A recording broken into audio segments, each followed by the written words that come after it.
जिस तरह से प्रधानमंत्री जी के खिलाफ टिप्पणी की गई है, वोटर अधिकार यात्रा के मंच से आपत्तिजनक टिप्पणी की गई है, इस पर आपका क्या कहना है?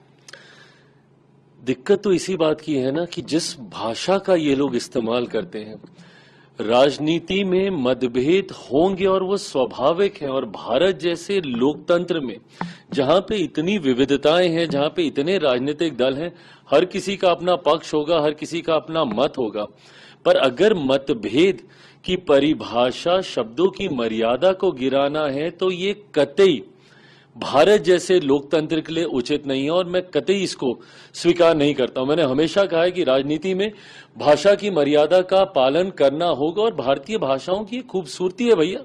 इतना बढ़िया शब्दकोश है भारत की हर भाषाओं के पास कि आप बड़े से बड़े विवादित विषय को बड़े से तीखा वार आप मर्यादित शब्दों में कर सकते हैं।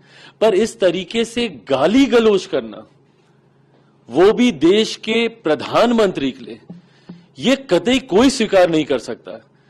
भाई मेरे प्रधानमंत्री हैं, वो हमारे देश के प्रधानमंत्री हैं। वो अगर आपको उनके किसी विषय को लेकर ऐतराज भी है तो आप अपने पक्ष को रखिए ना, पर मर्यादित होकर उस पक्ष को रखिए।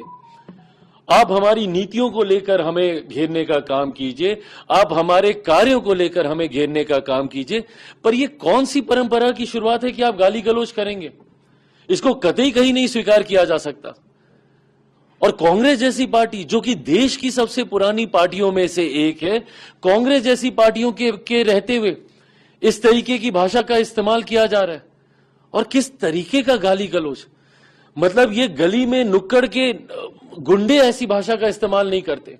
और ये वही चलन है, ये वही परंपरा है राष्ट्रीय जनता दल जैसी पार्टियों की, जिसकी वजह से 90 के दशक से बिहार जो हमारा बदनाम हुआ है, आज तक हम लोग अपने उस खोए हुए गौरव स्वाभिमान की हम लोग लड़ाई लड़ रहे हैं। राष्ट्रीय जनता दल जैसी पार्टियों ने जिस तरीके से 90 के दशक से बिहार को बदनाम करने का काम किया, यही बोलचाल की वजह से, इसी तरीके की कार्यशैली की वजह से। सोचिए, ये इनके कार्यकर्ता हैं जो प्रधानमंत्री के लिए मां बहन की गालियों का इस्तेमाल कर रहे हैं।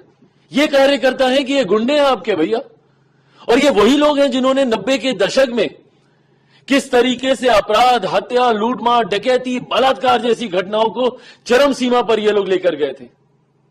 जो व्यक्ति गाली गलौज खुलेआम खुले मन से कर सकता है, राजनीतिक दल के वरिष्ठ नेताओं के सामने कर सकता है, वो सोचिए वो अपने घर में, गांव देहात गांव में जाके वो क्या कर रहा होगा। किस तरीके की राजनीति राष्ट्रीय जनता दल और कांग्रेस जैसी पार्टियां करना चाह रहे हैं। और जब चुनाव आता है, इस तरीके से भाषा की मर्यादा को ये लोग गिराने का काम करते हैं।